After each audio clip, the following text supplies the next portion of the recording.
playing with confidence. Serves it inside 50. Inside 50, good hands. Drilling it into centre half forward. That was end-to-end football at its best. Back-to-back goals either side of quarter time. They've done it, the Bulldogs! I'd fight somebody for you. There ain't no wall I would run through.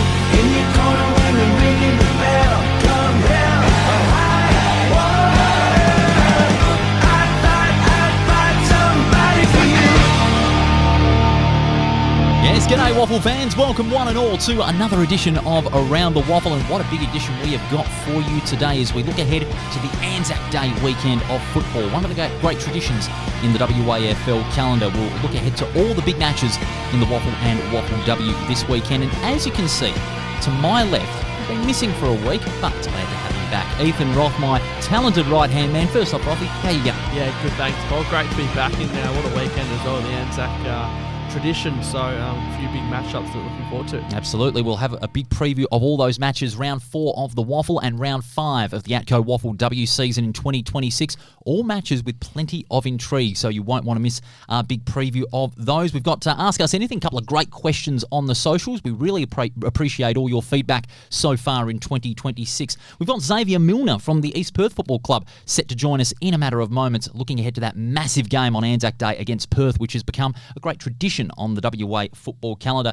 But some news in during the week, Rothy. Of course, you've been all around the WAFL W circles for the last couple of years, especially through the state game, which has been announced as far as the WA squad is concerned, an extended squad of 27. Yeah, it's a big squad, isn't it? And a few teams with a lot of representatives. Subiaco come to mind with a lot of representatives off the top. So, that squad will get cut down, obviously, to a final team. But, looking forward to that triple header that'll be on May 16th. Yes, of course, the women's state game will be on at 12:40 at Sullivan Logistics Stadium on May 16th. Trent Cooper, the chairman of selectors, very excited about this squad. He says that there's a lot of balance in that squad, and that balance may catch South Australia off guard on May 16th, especially when you've got 6 representatives from Subiaco, 5 for Claremont and Perth as well. So Perth have gone in with a lot of representation thanks to their successful expansion season. Yeah, and a good balance between experience and youth. There's a few young players coming up and some players who are new to their WAFL W clubs but have been recruited from AFLW and whatnot who get a taste for state footy as well to maybe put their name back on the radar. Swan Districts with 2 representatives, West Perth with 1. As you can see, the full state squad, 27-player squad for the WAFL W state game,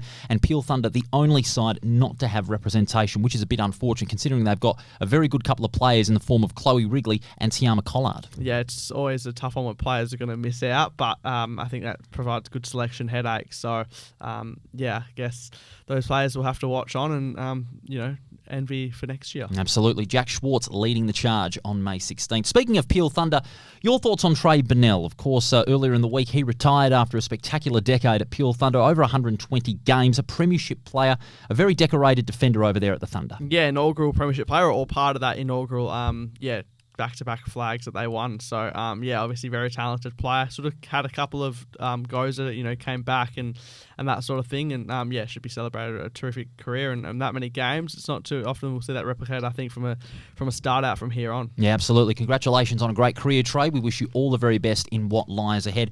Now, you've also been involved with Colts, Colts' heavy schedule in season 2026, and you've kept an eye on the State 18s program, and it's expanded this year, especially with the backing from Amy, proud supporters of WAFL football. They've got the first of 6 games this week as far as trials are concerned for the State 18 Championship. Yeah, that's right. So it's usually just a few games that they've added 2 onto the there's 4 championship games and 6 practice games. So still more practice games than championship games, but that gives a bit of an extra lean in for the team to gel and see what the squad looks like coming together. But it's an exciting time and some good players to miss out on that, which shows how much depth we've got this year. Especially after the results of the last 2 under-18 championships, which have been subpar for West Australia. Do you think these added trial matches will increase the chance of WA improving in the championship this year? Yeah, I don't think it can hurt. I mean, pretty reluctant to say that they'll do better because I think last year they were pretty highly touted, only won the 1 game. But I mean, that was a reflection of the other states being really strong as well. So, hopefully they'll do better. But we'll have to wait and see. Anyone from the 18 squad pick that stands out to you?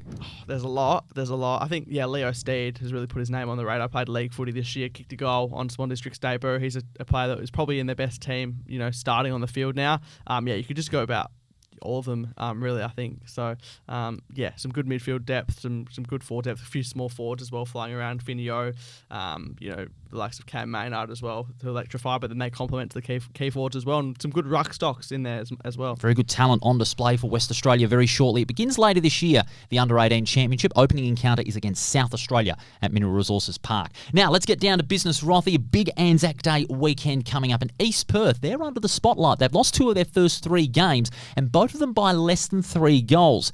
And they want to bounce back, and they want to bounce back in a big way against the Perth Football Club. One of their keys is a young gun that is ready to electrify. Xavier Milner, he's our guest today on Around the Waffle. Xavier, how you going, mate? Good, thanks, guys. How are you? Going very well. Great to have you on Around the Waffle. First question, on this occasion, the Anzac Day game, what does it mean to you and the players of the East Perth Football Club to partake in this tradition on Saturday against Perth, which has been a sort of a traditional fixture in the Waffle in recent years? Yeah, 100%. It just goes back to the history that it comes through, and we're just lucky enough to be able to put these nice jumpers that we get to wear this weekend, which will be nice. But yeah, pretty much goes back to the history for us about the wars and stuff like that. So we're really going to take it charging through, I think. And you've locked down a spot so far in this league side this year after the back of last year, breaking through. How have you rated your own season so far, and I guess your position, running off half back and using your left foot when you need? Yeah, so last year was sort of good. I was in and out of the side a little bit, which was a lot of learning for me. And then, going into pre-season, sort of had a strong pre-season, sort of found my sort of role position off that half back. And I think that I've sort of cemented my spot now, which has been good so far.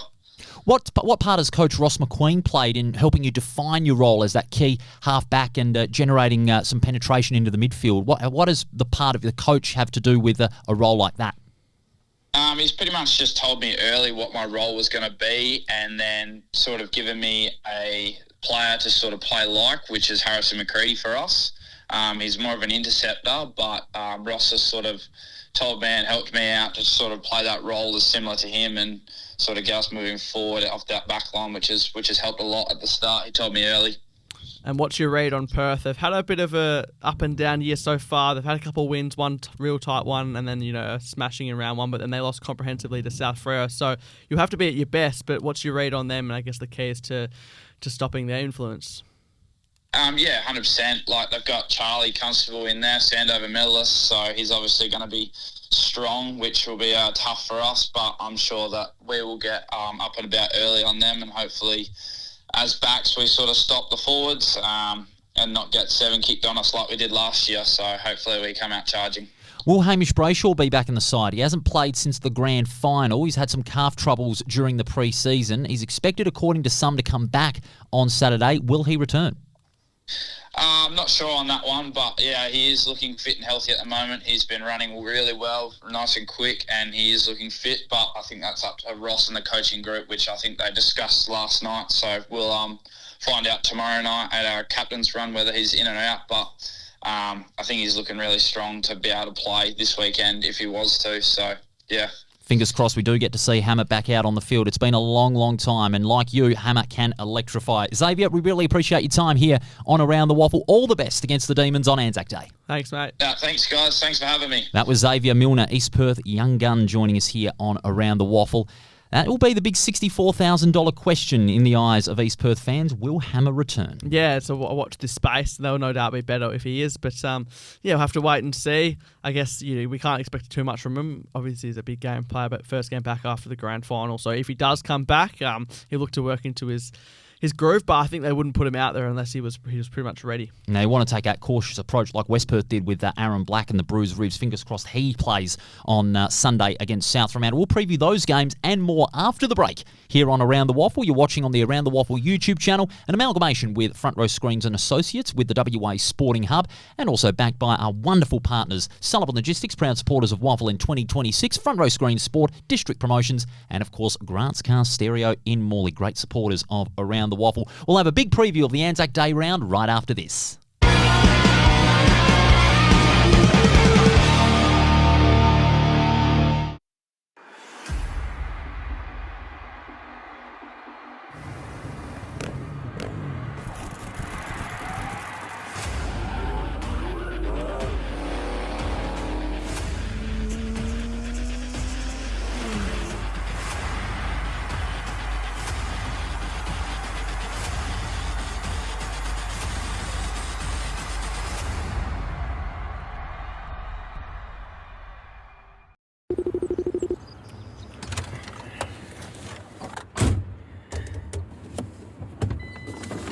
Hey Siri, how to connect Bluetooth to Mac truck? Sullivan 2, what's your position? Just a midfielder, mate. On your left. Oh, come on, get out of the way.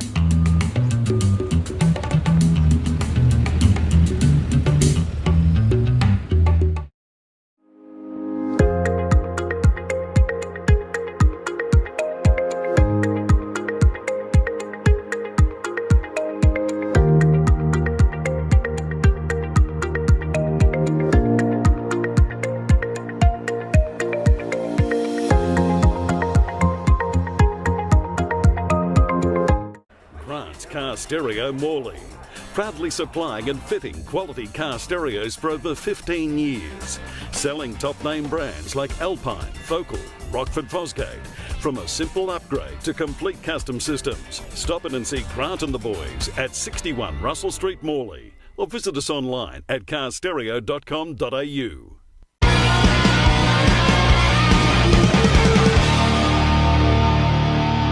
And you're back with us here on Around the Waffle, your go-to waffle podcast in season 2026. Paul Persick and Ethan Roth with you as we look ahead now to the Anzac Day weekend, and what a weekend it is going to be. Starting off fittingly with a traditional Anzac Day clash. We spoke with Xavier Milner about it a little earlier. The Royals looking to bounce back against the Perth side, coming off a tight win against Peel Thunder. They clash at Mineral Resources Park live on 7plus at 2:10 on Saturday. This is shaping up to be what could be a season-defining game. I know it's early, but it could be season-defining for both teams. Yeah, absolutely. I mean, I wouldn't underestimate, this game being an 8-point game for old time's sake. I think, they're two proud traditional teams, two teams that have been projected to go high up the ladder this year. Perth probably wasn't super convincing against Peel Thunder. Obviously, they came away with the chocolates, and sometimes you have to win ugly, and East Perth have had a few blemishes, so they'll want to be ready for this one. Both likely to have big comebacks via injury, and by that I mean players returning. Blake Schlensog, could he come back? He's expected to be tested later in the week in the aim for a return against East Perth, and likewise with Hamish Brayshaw. If both those players do come back, what a boost that's going to be for both clubs. Even Brandon Parfitt, I know, has been put on the radar to come back as well, so he is a player that they'd love to have back in their lineup. They dealt with it reasonably well, obviously being a result that they wanted in a win without no Parfitt, but I guess it's a problem they haven't had to deal with since he's been at the club, so if they can get him back, then they'll get that reassurance back in the midfield. So, we'll see what happens in terms of the ins and outs. Certainly will be interesting. We'll have those team changes out on our socials on Friday night here on the Around the Waffle social, so make sure you keep your eyes and ears peeled for that. The battle in the ruck is also going to be one of intrigue. Josh Edwards against Scotty Jones. Dare I say it, Edwards has got his work cut out for him. Jones got a little bit more muscle on him, has a bit of a distinct height advantage, so it's going to be not only the battle of the tap-out ruck, but also how they follow up around the ball. Yeah, that's where Edwards can probably look to get some agility, but I think he has to first and foremost obviously focus on the contest, and it's something he's not used to. While he's still very young, he's an experienced waffle ruck, you'd have to say. He's come up against a lot of these opponents before, so doesn't mean it's much easier for him, but it's going to be a challenge, of course. Both meetings last year were one apiece. Perth defeated East Perth in this fixture last year, but East Perth fought back, winning by 80 points in round 14 at Leederville later in the year. So who's going to break that ledger in the last few meetings? Only time will tell. The forward line is also going to be one of conjecture as far as their continuity, because Perth did look a little bit unpredictable in the game against Pure Thunder. They weren't able to hit their targets, but having said that, they had Jack Kluski bobbing up with 4 goals. Aaron Clark got 2.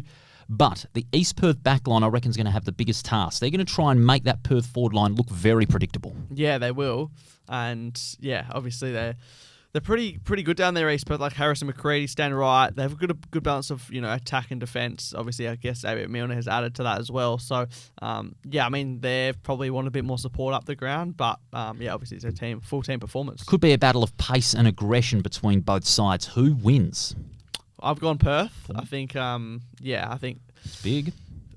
I'm still projecting them to go on to big things this year. So as I am with East Perth, to be fair, but backing Perth. I think at home as well, they're pretty tough to beat, and they'll have the loyal fan base behind them. It's a venue-only game when you're looking at who you're going to predict. I'm looking at it as a venue game. I think Perth can get up because it is at Mineral Resources Park. Perth have proven to be tough to beat over there at Lathlane in the last couple of years, but I won't be surprised if East Perth bob up and fight back after that loss last weekend over there at Leederville Oval to East Fremantle. But Perth, for me, at home, will be very close, but it should be a very exciting game. Speaking of exciting, the next game is at Sullivan Logistics Stadium, 2:30 live on 7+. Subiaco and Peel Thunder both are looking to bounce back from losses last week. Peel Thunder under a bit of more pressure. They're staring down the barrel of 3 in a row. Yeah, especially since they lost with 13 AFL-listed players. I know 5 of those guys haven't played AFL before, and they're very new onto the list. So that, number can, you can make of it what you will in that sense. But yeah, Subiaco, obviously, they need to bounce back. They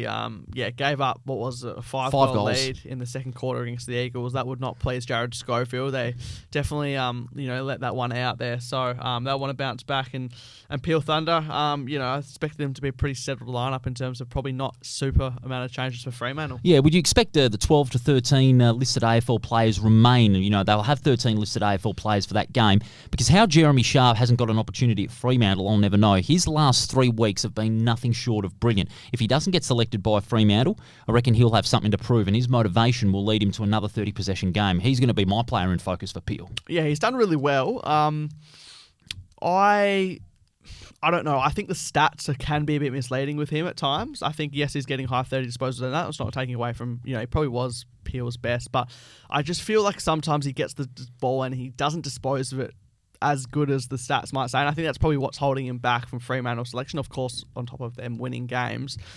So, yeah, I think that can be a bit deceiving at times, but I think obviously he's going to be a very hard player for Subiaco to shut down, and I wouldn't be surprised if he does get off the chain once again. The better finishing team is going to win this match, because both sides have had horrible last quarters in the last couple of weeks. When you think about it, Subiaco gave up that 5 goals, 5 to the Eagles in that last quarter.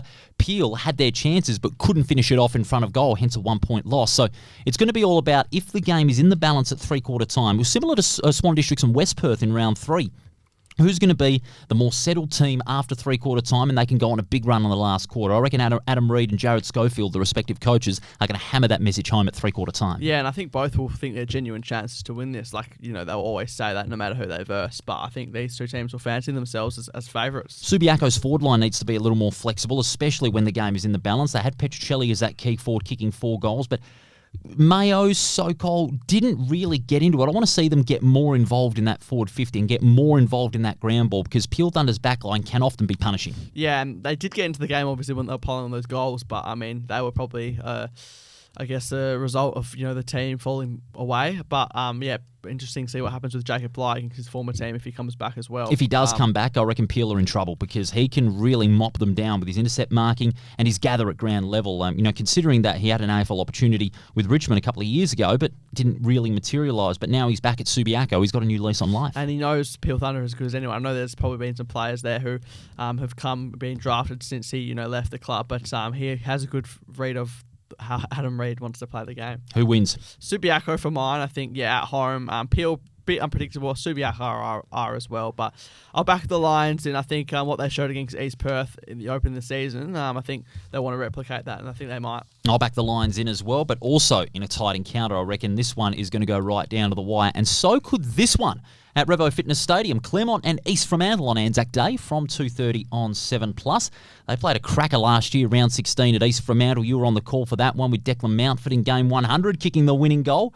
Could we see another game like that this time? Yeah, hopefully from a neutral perspective, it's a close one like that. And obviously Claremont are no stranger to close games in recent weeks, obviously getting over Peel by under a couple of goals, and then breaking South Fremantle's long streak the weekend just gone. So, they want it to not be as close for their sake. But I think, East Fremantle, they've probably exceeded expectations so far. They certainly have. They've really taken us by surprise. We expected them to struggle this year. I even put them down as far as 9th on the ladder, but I'll take my hat off to them. They've really caught everybody by surprise, but the way they've been able to contain possession and dominate around the ground ball, especially through the likes of Baskerville and also Eric Benning, who's getting better in the ruck as well. And Cameron Erdley, 31 touches last week in that in that win over East Perth, really shows signs of how versatile he is. And he's going to have to be against a stacked Claremont lineup. Alec Waterman, could he come back and provide that extra option in the forward line for the Tigers at the same time? Yeah, they're very versatile, as we've come to know for the Tigers. You're right about Erdley. He just seems to get better with age. And I think Oscar Smart, he's been one of the reasons why East Fremantle have done better than what we thought. He's just yeah, I mean, he's giving the energy with his, the way he carries himself, but he's backing it up on the field with his performances. It's a completely different forward line, not just Smart, as you mentioned, with 4 goals, but you got Liam Robinson, the former Norwood player, in there. He bobbed up with a couple. East Fremantle's forward line looks very energised, re-energised, if you will, especially after the departures of Cody Leggett and company, who were the anchors in that forward line. Those two provide a good two-way punch in attack. Yeah, sometimes you need that to freshen things up, and I think sometimes, you kind of just need that, and unpredictability can be the best way moving forward. I think Smart sort of plays on the edge and likes to play that way. What's also going to be a key for Claremont is the way their on-ballers can dominate. If they can dominate possession early, that'll take the run out of East Fremantle's game. Having said that, Claremont like to play that contested ball. We saw that with Alvarez, England, Mainwaring, who's evolved tremendously. I spoke with Ash Prescott about that during our recap show earlier this week, and his evolvement is a testament to the hard work he's put in over the summer. For Claremont, Mainwaring will be the key, along with England on Saturday. Yeah, especially after that win, spirits will be high, and I think Mainwaring, he's sort of like that Oscar Smart mold. He really lifts his teammates around him, but he backs it up on the field with his performances, outside of, what he can do to get under opponent's skin. So, it's a good call. I think he's going to really feed off, that win last week when he played a crucial role. Honestly, I'm expecting this one to be a shootout. I think Claremont have got 2 great forwards. You've got Gowdy and DeLacy. They're up against Smart and Robinson. I reckon this one could be a shootout. Yeah, it definitely could be. I think cast your mind back to the last couple of years. There's been a couple of blowouts, but I think this time, East Fremantle have a different approach, and Claremont, they're doing a lot right. They haven't lost a game. So, I think they'll go into warm favourites. But, East Fremantle wouldn't put it past them to maybe cause a boil over. But you got to make a pick. Who wins? Claremont for mine. I think at home, I think they'll get the job done and, go 4-0 and really push on to be the benchmark of this comp. I won't be surprised if East Fremantle do get the points, but I've gone with Claremont because it's at home and they play Revo Fitness Stadium incredibly well. I saw their game against Peel Thunder in round 2, and the way they finished it off in that last quarter was just exceptional. But I won't be surprised if East Fremantle get up. They'll make it a very tight fight, no doubt, at Revo Fitness Stadium. But Claremont, we've both agreed. But this one carries a lot of intrigue. Who would thought we'd be saying that 12 months ago? Swan Districts and the West Coast Eagles, Sunday from 1:10 at Mineral Resources Park on 7+. I'll be on the call with Denham Melrose for this one. Should be a beauty. Preparing for this game 12 months ago would have been a drag, but now it's not the case. Well, you cast your mind back, maybe not quite 12 months ago, but thereabouts. We obviously called these two teams together at Steel Below Oval. That's right. There was a few highlights in that game, Tom Gross notably and Harry Barnett. And then, I did the one later in the year as well between these two teams, which was actually a close game where Aiden Cartwright kicked the winner. So there's a little bit of maybe a modern rivalry, which you wouldn't have thought building up between these teams. And, it's a highly anticipated game. So, the Eagles, who knows if they can go 3-0. That's another thing we probably wouldn't have put on the radar. No, absolutely not. And there's one key number that is on everybody's mind. 12. And that's Swan District's games they've played against the Eagles, 12. Wins, 12. The Swans are the only team the Eagles have not beaten. Is this their best chance to crack the streak? You'd have to think so. I mean, streaks are made to be broken, right? So that's a bit of added motivation for Kyle Horsley's men. Not that they really need much, considering that it's not too often we're talking about them going for 3 on the trot. What's also been impressive for the Eagles is that last year they were poor in the third quarter. They faded away. This time they've been brilliant in last quarters. They've won 2 of their last 3 quarters so far this season, up against the likes of West Perth and Swan Districts in the last 2 weeks. Okay, all those games so far have been played at Lathlane, and that gives them a bit of an advantage. But the way they've been able to finish off games through the likes of Gross, Hall, Jack Williams, Bailey Williams, who subsequently got selected into the AFL side, and Malachi Champion, who was magnificent against his old side last weekend, that's going to be another spark for the Eagles, is that mobile forward line. Yeah, it is. Jack Williams has been in some good form. Malachi Champion as well. Clay Hall should be playing AFL, to be honest. There's calls for more hardness and more inside mid players, especially with Robertson going down. I think, he should be playing. He's been in good form. Hits the scoreboard as well, which is probably something he's added to his game. So, I think this is another opportunity for him to prove himself against the Black Ducks. And another opportunity for Swan Districts to really make a statement that they've got a good two-way backline. Will Collins is that key intercept marker. He was brilliant in the last quarter against West Perth. And Jarvis Pena, who we had as the top gun for round 3 with the 5 votes in our recap show, his creativity off the half-back line really needs to be on 100% from go to woe against a mobile Eagles forward line. The way he can gather the ball off half-back and provide some great forward line penetration through his direct possession through the corridor is going to be a real key for Swans. I reckon Pena and Collins, they're going to be the focus on Swans on Sunday. Yeah, I think, and Collins obviously thinks his old side as well, where he briefly spent 6 months on their AFL list for the Eagles on their books. So yeah, it's going to be interesting to watch this space in terms of the matchups there, and amazing in the sense of Jarvis Pena, what can happen when you get a good run at it. Hopefully that continues for him. He's a very popular figure, I know, at the Swan Districts Footy Club. We talked about the Eagles spark in their forward line. Swan Districts have got a spark. William Reedy, I said last week, when he's got the ball in his hand, he's a freak, and I reckon he can produce some more magic on Sunday. They've got a few players like that. McLaughlin, even Provost as well is good in the air and at ground level in his early WAFL days. So yeah, they've got a number of those guys that can drift forward. Obviously, we spoke about Leo Steed. He's earned his opportunity at league level as well. Who does win? I've gone for the Eagles 3 in a row, and who would have thought after a few weeks ago I said how long is this going to continue in terms of them getting badly beaten on a regular basis. So I've kind of flipped that in a short space of time, and I've said that they're going to finally get a win over the Swan Districts for the first time. Normally I would chastise you for tipping the Eagles and call you a fool, but I will not this time. I reckon you present a good case for the Eagles this time with the way they've been competitive. They've exceeded everybody's expectations, including ours this season, so I'll give them credit, but I'm still going to go with Swans. I feel with that win on the board, it's going to give them a lot of confidence, and they can build on this. They want to bank those wins in the next 3 weeks in order to really stake their claim as a team that can contend for a spot in the 5. I'll go with Swan Districts, but I reckon it'll be close. It's going to be a great game of footy on Sunday. Can't wait to head out there for the call. But this one's set to be a cracker as well.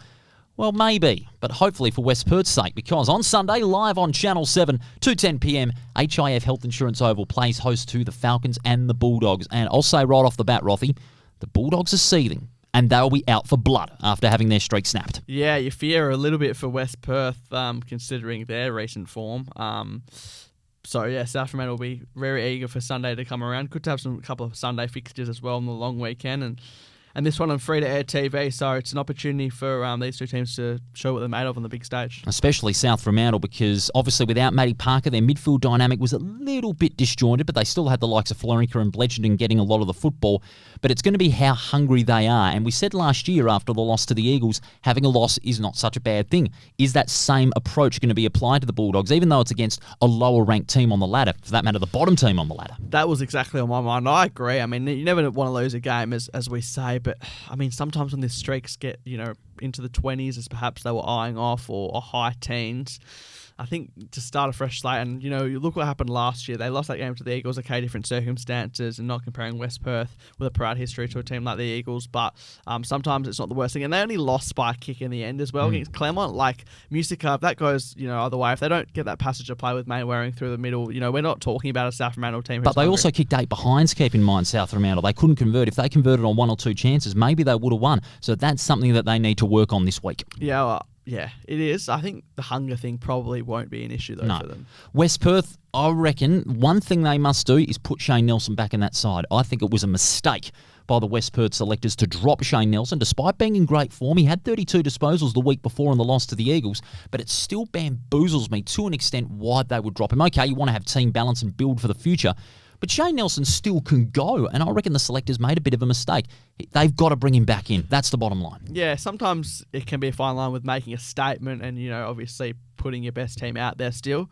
I don't know the exact reason why he was dropped, so I guess it's hard to comment, but you just expect it won't be too long before he finds himself in the league team again, and for his sake, he'd be hoping that's against the Bulldogs. Aaron Black's also hoping to be back. I spoke with him in the pre-game against Swan Districts at Bassendean. If he had it his way, he would have played, and he's hoping to play on Sunday. If he can get in along with Nelson, that's a boost for the Falcons. It is, absolutely. There's so much experience, and for a team like the experience at South Fremantle, they need to be able to combat that as much as possible through those players. And fingers crossed Matty Parker comes back as well, so there's a lot of intrigue around the players set to return or still far away from returning. But the key for me for South Fremantle is how they retain their game plan. They're fast, all-out attacking. They've got great pace up the ground and in midfield as well. It's about how they retain it and make good use of the vast spaces of HIF Health Insurance Oval, because it is a big ground. It is. I feel like South Fremantle don't play there too often. We're not too used to see it. It's usually them, West Perth, going down to Fremantle, but a good opportunity. They've had a good record there in recent times when they have gone there, South Freo, so they'll be eyeing off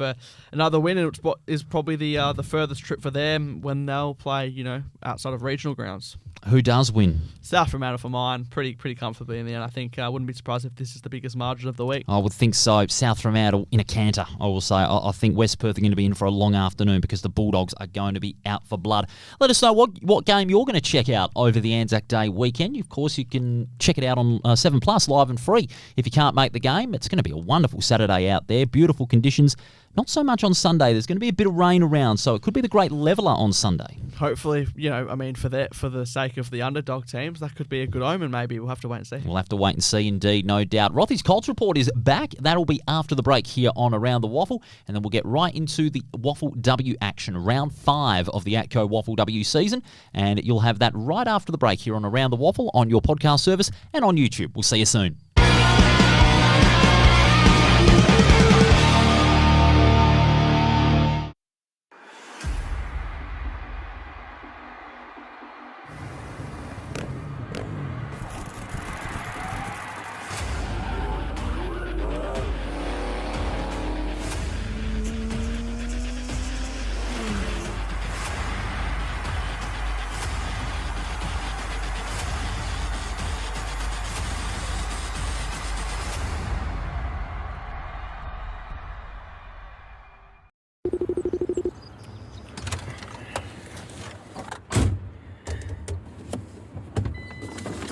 Hey Siri, how to connect Bluetooth to Mac truck?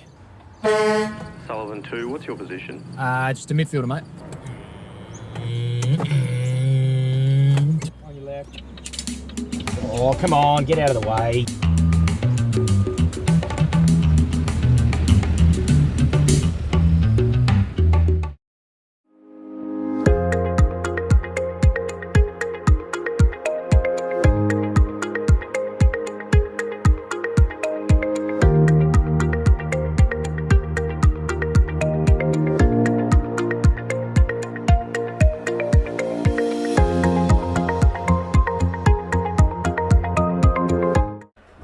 Car Stereo Morley, proudly supplying and fitting quality car stereos for over 15 years, selling top name brands like Alpine, Focal, Rockford Fosgate.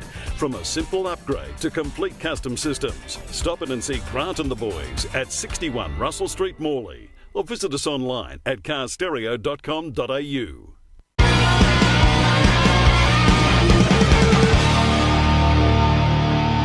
And you're back with us here on Around the Waffle. Paul Persick and Ethan Roth with you, your Thursday preview show as we look ahead to the Anzac Day long weekend.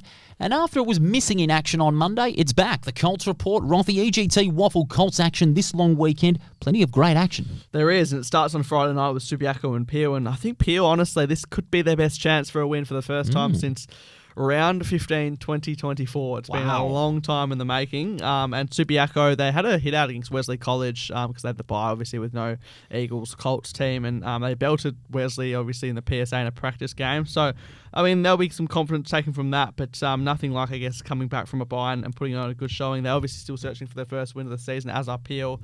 So, I'm actually going to tip Peel. Whoa! They have to win a game for the first time since that fixture in 2024. And I think they might. They could be in with every chance to win that first game in 2 years. Big call, brave call from you. What about the Perth-East Perth clash? That also is shaping up to be a good one. Yeah, it is. Perth, obviously, we know, where they're at in East Perth. Good win over Swan Districts and in the Super Round, and also beating Subiaco. So I think they're probably flying better than we thought, and I think they'll get the job done over Perth. Moving over to Sunday, a couple of fixtures. Claremont against East Freo. Claremont obviously lost their first game in a while against South Freo in that grand final rematch on the weekend. That was a great game. South Fremantle got out of jail, didn't they? They did, I think. And then, we look at East Fremantle. They probably haven't really been challenged up until now. They've got, 40-point wins against a few sides. This is probably their biggest challenge, and I think it goes without saying it's game of the round, this one. Claremont and East Freo on the Colts. I'm going to say Claremont to bounce back. They don't often lose 2 games in a row, and I think East Fremantle, not by any means saying they need a reality check. They've won games of footy comprehensively, but a lot will be taken out of this one. Obviously, these two teams versed in 2 finals last year, so a bit of a rivalry building, but I'll back the Tigers. And then the last game on Sunday, after the league game, West Perth and South Fremantle. South Fremantle obviously went to Joondalup, fond memories in recent times, and it belted Perth. But 85 points. Different opponent coming up against West Perth, who, still you'd think will make top 5 at an early stage, but I think the Bulldogs will continue their winning ways. It's a bit of a stretcher for night games in West Perth because they've got about 4 or 5 straight night games, including the one they had last week, a good 42-point win over Swan District. So West Perth making the most of a good draw as far as playing time is concerned because they've got a lot of night games and they play pretty well under lights. Yeah, and obviously that experience, but South Fremantle had a night game against Claremont last week after the league, so they're a bit more suited to it now as well. So should be a cracker under lights there. Of course, all the Colts games on YouTube as well. Absolutely, we can't wait for it. And so will the WAFL W games, and we're going to go to that right now. Round 5 of the ATCO WAFL W season. And of course, Rothy, the main man as far as the WAFL W commentary is concerned. He's been on fire this season, I'll tell you that much. We start on Friday. What a game this one is going to be. Perth, they're pretty much on the bounce following a great win against Peel Thunder over the weekend. But the problem is they've got the unbeaten Swans. This is a big challenge for the maturing Demons for season 2026. And why I say that, they're growing as a team. They're growing as a team with continuity and chemistry on the field. And they've got a coach in Steph Waddling who's very experienced. But they're going to need all of that to take on the early premiership favourites, Swan Districts. They are gunning for 5 out of 5. Yeah, and expect them to come into this one warm favourites, especially with the form that players have carried. Jamie Henry, we've sung her praises many a time, deservingly, and expect them to be no real trouble for this one. Although West Perth obviously did push Swans, so nothing's guaranteed, of course, and Swans have been another team who've adapted to night footy as well. So I think Swan Districts goes without saying. I'm going to tip them, but. Hopefully Perth can throw up a good challenge. It's going to be a good challenge for Perth, no doubt about that. But for Swans, they've got depth aplenty. I mean, we sung Jamie Henry's praises a lot. Summer Juk obviously has been going good so far this season. Tamsin Barros in the ruck filling in as a result of Lauren Quaif's suspension. She really held her own in the ruck against West Perth over the weekend, and I think she's going to make a real big difference in the next 2 weeks. Yeah, very athletic and looks like she's taken opportunity with both hands and versatile. So they've got a number of players who've stepped up off the back of their grand final appearance last year who just look as determined as ever. Would you think Henry would be matched up by Isabella Shannon in the centre on Friday night? Yeah, I mean, that's probably the logical matchup at this stage. And, 2 contested players. Obviously, Shannon plays probably a bit more outside, but hard to fault anything that Henry's doing at the moment. She's definitely making a few, head scratch in terms of why she still isn't on the AFLW list yet. Well, 24 WAFL W Player of the Year votes at the moment after 4 rounds certainly is providing that head scratching. You've had her as top gun 3 times this year, and no wonder. Yeah, no favouritism, of course. She's just obviously done it out of pure skill and pure consistency. And they've got a very skillful team, haven't they, Swan Districts? They've just been all over their opponents like a cheap suit when you're looking at how they've been able to control possession, how they've penetrated the forward 50, how they've delivered in front of goal. They're just a team that has had that extra fire in the belly, and against, so far, half of the opponents, they've been able to get the job done. Yeah, and I suppose it's their ability to take transition and, take the ball from one end to the other. I fear for Perth that they're going to be on the end of, a lot of fast footy and transition footy, but for their sake, I mean, there's no better challenge, right? Shannon, Karlshausen, Warren are going to be the real keys, and also a couple of their forwards may be in for a long night, Perth, but they do love a challenge. Let's hope they can rise to it. You've gone the Swans. I've also gone with the Swans, I think very comfortably when you're looking at it on paper. Yeah, absolutely. I think hopefully it's a good game of footy, and Perth can stretch them for as long as possible. But I think when that final siren sounds, I'd be shocked if Swans don't come away with another win. It should be a good game, that one. Friday night at 7:30 live on the WAFL YouTube channel. We've got another night game on the Saturday, which is the only Saturday game of round 5. It's at 5:20, Sullivan Logistics Stadium, Subiaco and Peel Thunder. Now, Peel Thunder were overrun against Perth in the second half. Subiaco fresh off the bye. And I think the bye could have come at a real good time last week because Subiaco have looked a little bit scratchy so far in 2026. They haven't been able to go to the levels as they did when they reached the preliminary final. I'm not sure what's missing in that Subiaco side, but if they can beat Peel Thunder by a big margin, then that's going to really settle the nerves for the lineup. Yeah, I definitely wouldn't say they're back if they do win it, but I think they'll continue on, and sometimes it's just piling on the wins and playing who's in front of you. So, I mean, interesting. They probably would have wanted to play after that East Perth win, but can't control when your buyers are, and a night showing for them come Saturday. Forward line's still a real concern. I still don't think they've found an option to replace Olivia Wolmerans at this time. It's been all up to their goal-kicking mids. Yeah, you won't replace her. No. I think that's, but they can obviously try their best and find other players and collectively come together more so, which, they've done. They've probably improved a little bit, but another good opportunity for them to put stamp their authority in that aspect against Peel. I think Peel Thunder may be in with a slight chance, because obviously with Chloe Wrigley back from suspension, not putting the onus on one player, she played a great game with over 30 disposals in that loss to Perth, but they've also been able to find some avenues to goal. They didn't look as predictable last week against Perth, and maybe the margin maybe flattered them a little bit. Yeah, absolutely. And I think they'll take some learnings out of what East Perth did in the first half against Subiaco, albeit they couldn't run with them. But if they can take their opportunities against the Lions, then that'll go a long way. It'll be Wrigley versus Petrevski, you would think. On the ball, great matchup, getting plenty of possessions. It'll be tough to pick a winner out of this one, because they've both got great pace and they're both very steady on their feet. Yeah, they are. And I think Wrigley probably has that added level to hit the scoreboard as she's done. So that's maybe one area where she can look to expose Petrevski. But obviously she's still got to be physical in the contest and win the ball. And if she's not doing that, then help out the other mids, which usually is what they're trying to do to support Wrigley. With that in mind, who wins? Yes, it's Subiaco, not with heaps of conviction, but I'll say the Lions to get another win on the board. Yeah, I'll say the Lions as well, maybe by about 3 goals. Maybe you want to see a more competitive Peel Thunder side than what we saw last week against Perth, although they did get them to within less than 3 goals in that game. Now we go to an unusual morning match in the WAFL W. Sunday morning, 9:15 at HIF Health Insurance Oval, live on the WAFL YouTube channel. West Perth and South Fremantle. This one should be very interesting. West Perth have been able to push sides like Swan Districts and Claremont, just haven't been able to get it done, and especially their starts in the first half are a bit of a concern. South Fremantle, they've got Ash Gomes in that side, they've got, of course, Palmer's back, Polomeno, but it's been a mixed bag for them this season. This game will determine where they're truly at. Yeah, looking forward to calling this one on YouTube on Sunday morning. A bit of an early start, but yes, West Perth and South Fremantle. I was really impressed with South Fremantle, to be fair, against Claremont. I think the 23-point deficit didn't reflect the game. They were right with them the whole way. They just faded away in the last. They just did, and it was a reflection of Claremont kept hunting and eventually got that on the scoreboard. West Perth, they're obviously up there at the moment as well. So, these two teams obviously just missed out on finals last year, and they're two teams that should be playing finals, you'd think, if they're going to take that next step and elevate, but we know it's not as simple as that. A win will mean a lot to their campaign, because obviously they've been a bit up and down this season, as I said, but they've both got very good players, as we said, with South Fremantle, and for West Perth, Kat Bennett, Zoe Huggett, Jess Roper, who's been exceptional on the ball, and Stacey Francis-Bateman. I thought she held her own in the back line last week in that loss to Swan Districts, especially in the second half. Her work restricting Swan Districts to just 3 behinds. Yeah, especially coming back into the lineup in recent weeks as well. We shouldn't underestimate the continuity piece that she can continue to hold her ground with. But yeah, I think the ruck battle as well, you've got the likes of Newson in there for South Fremantle, Vandenberg as well, but you've got Cara in there for West Perth as well, who is obviously the leading draft candidate and made a return to footy on the weekend. So maybe that athletic profile can get the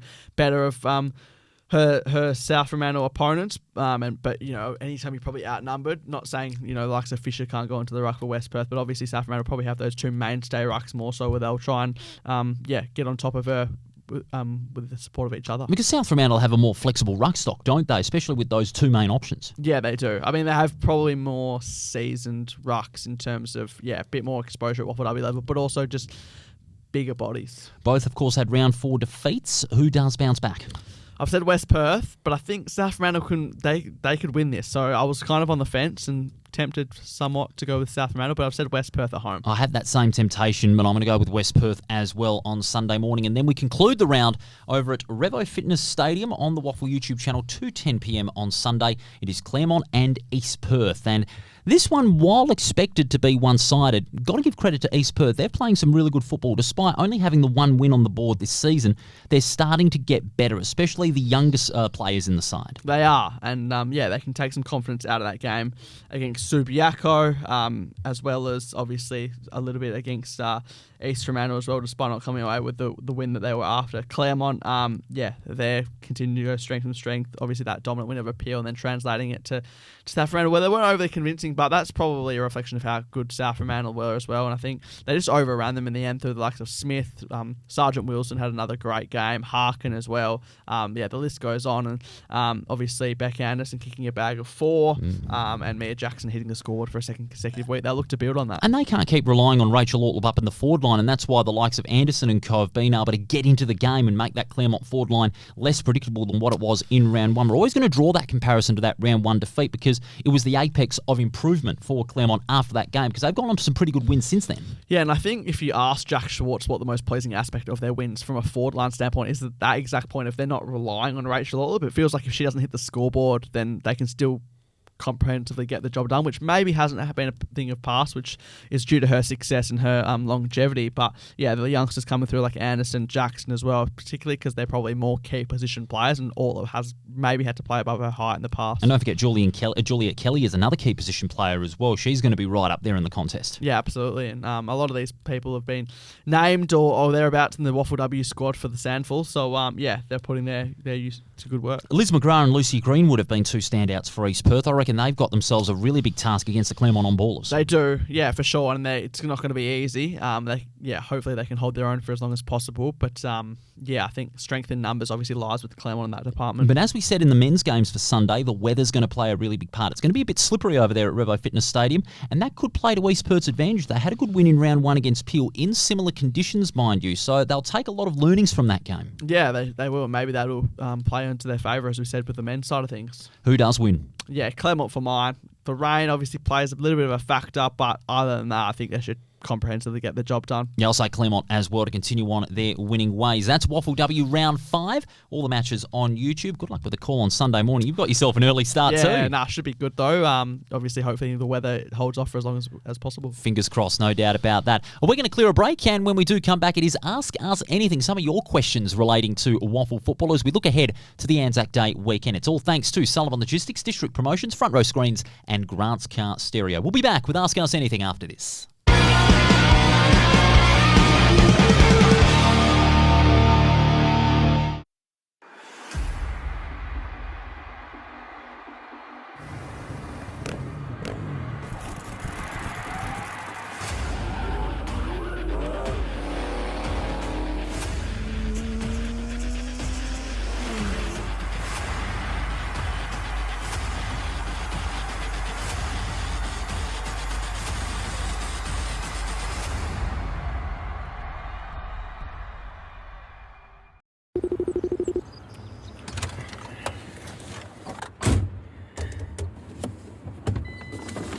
Hey Siri, how to connect Bluetooth to Mac truck? Sullivan 2, what's your position? Just a midfielder, mate. On your left. Oh, come on, get out of the way.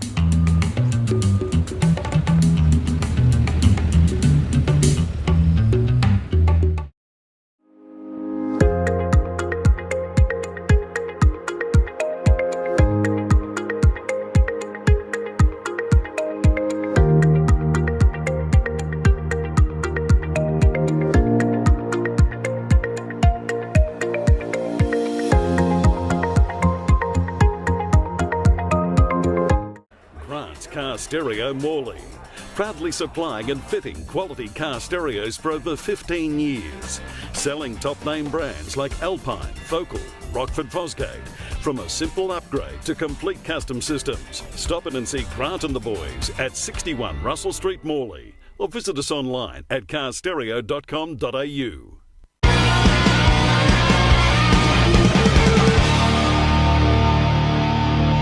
Back with us here on Around the WAFL as we look ahead to Anzac Day weekend, a great weekend on the WA Football Calendar. We're going to finish off, Rothy, with the return of Ask Us Anything. Some of your great questions, ladies and gentlemen, on Facebook and Instagram, and also on our YouTube page, and also on your podcast services as well. We got 3 questions, and Rothy, this first one's on you. Norman via Facebook has jumped on and said, Rothy, this one's for you. I think the state squad for the women's game in May is well balanced. Do they have a chance against South Australia? Because they've had the wood over us in recent years. Yeah, I think they do have a chance. I think there would have been a lot of learnings taken from that game last year, and I think on home deck as well with the whole state behind them at the ground and feeling that love and support, I think, they should really back themselves to turn the tide around. So, as we had mentioned earlier in the show, good mix of youth and experience in there. And, if you're getting a game with this team, you truly deserve it. Absolutely. It's a great honour to represent the state. Thank you, Norman. Really appreciate your question. Darren via Instagram says, hey, Paul, in that Swans game, do you think Pina and Collins show that they will be the Swans' key duo down the back line? They worked well in tandem in the last term. I think so. Just we said in our preview of the Swans-Eagles game, that is going to be the key role for Collins and Pina as that tandem down back to get them out of that defensive 50 and help the Swans repel into attack. Those two are going to be the key role players for me. Yeah, absolutely. And they link up well because they have that defensive mindset, but then they can also go as well and be swung up the ground as we've seen Collins. Absolutely. Cindy via our Instagram has said, "Hey guys, love the show." Thank you, Cindy. We love your support. Just a quick one on the state game. Is there any AFL action that weekend? Because I don't know what I've got for that day. I've got my son playing footy in the morning and I want to go to a footy game in the afternoon. No, there's no AFL action on that Saturday. Both the AFL teams are playing on the Sunday, so that does solve your dilemma there. So you can go see your son play footy in the morning and you can check out the state games in the afternoon. What better way to spend your Saturday? Yeah, I think it's really good as well to identify those games, because obviously there's a lot of eyeballs on free on West Coast naturally. So to separate it a bit and still be able to cater for, a full day of footy with 3 big games. Obviously the 18s, 20s game, the WAFL W versus Sandford and the WAFL and the Sandford. I think there's no excuses for people to get out in force. Ladies and gentlemen, get yourselves there. May 16th, Sullivan Logistics Stadium. Cindy will be there, and we hope you will be there as well. Sullivan Logistics Stadium, Saturday, May 16th. Tickets available via Intix as well. It's going to be a big occasion. Rothy, welcome back. It's great to have you here, and we've got a bit of reshuffling here on Around the WAFL. Rothy, you're going to be with us in future for the Monday recap shows only. We're doing a little bit of reshuffling here on Around the WAFL with other commitments and all that sort of stuff, but you'll have all the great insight from all the 5 games and all the 4 WAFL W games from next week onwards. But at least, you're still involved in Around the WAFL. It's better than nothing. Yeah, thank you for the support, Paul. Appreciate you having me back in the studio after a week off. But looking forward to the weekend and Mondays moving forward. So, all the best for your calls on Sunday as well. Obviously, looking forward to that Swan Districts and West Coast one in particular. It's going to be a great one. And we look forward to hearing more of Shark Tales as well. A nice little plug for Rothy's great show, Shark Tales. Speaking with faces of the East Fremantle Football Club.